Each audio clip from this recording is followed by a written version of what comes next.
بسم اللہ الرحمن الرحیم۔ السلام علیکم۔ ہمارے چینل سیال سٹوریز میں خوش آمدید۔ آج ہم میرے ہم نشیں ناول کی قسط نمبر 6 پڑھیں گے۔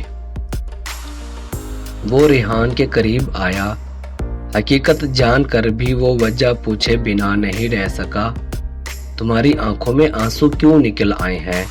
سجاول اس کے آنسو صاف کرتے ہوئے بولا۔ بس ویسے ہی، اس نے دھیرے لہجے میں جواب دیا۔ انکل کی تمہیں یاد آ رہی ہے نا؟ کوئی بات نہیں، ہم سب نے ایک نہ ایک دن یہ دنیا چھوڑ کر جانا ہی ہے۔ تمہارے پاس تو وہ ہستی بھی ہے جس کے پاؤں تلے جنت ہے، میرے پاس تو کچھ بھی نہیں۔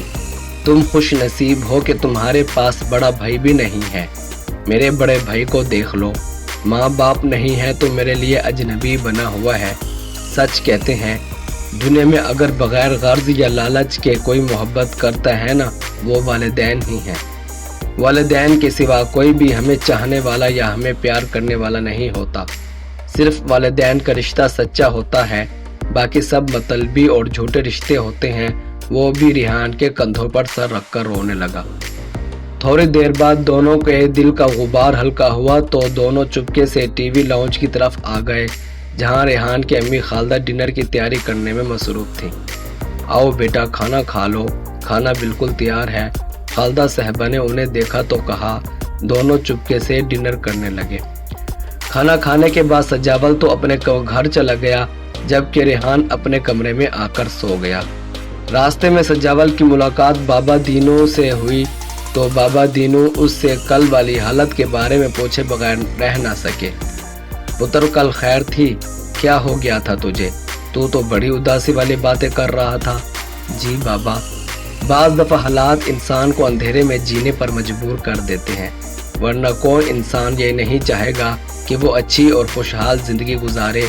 یہ جو معاشرے میں رہنے والے ہمارے اپنے اور سگے خون ہوتے ہیں نا، یہی ہمارے گلے کاٹتے ہیں، ہمارے راستوں میں یہی کانٹے بچھاتے ہیں۔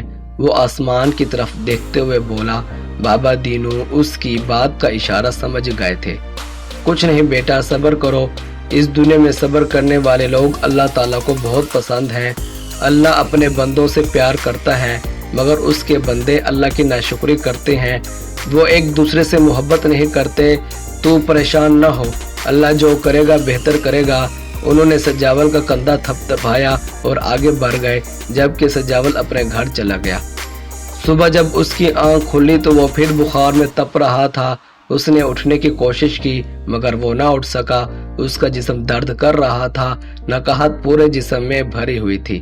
یونیورسٹی جانے کی اس کے اندر ہمت نہیں تھی، سو وہ مجبوراً لیٹا رہا۔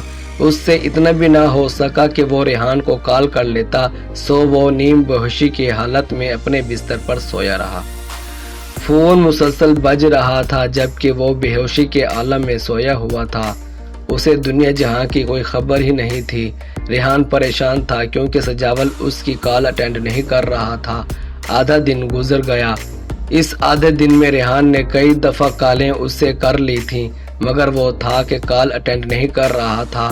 آخرکار ریحان کے موبائل کی بیٹری ختم ہو گئی۔ اس نے غصے سے موبائل کو اپنی جیب میں ڈالا اور پریشانی سے مٹھیاں بھیجنے لگا۔ وہ فوراً گھر بھی نہیں جا سکتا تھا کیونکہ یونیورسٹی آف ہونے میں ابھی کچھ وقت باقی تھا۔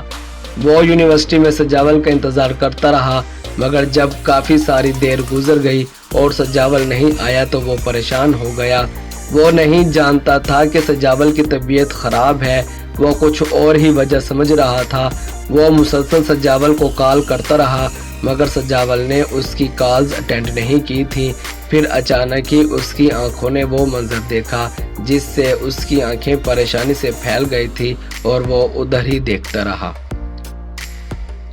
آگے کیا ہوا یہ جاننے کے لیے اگلی قسط کا انتظار کریں۔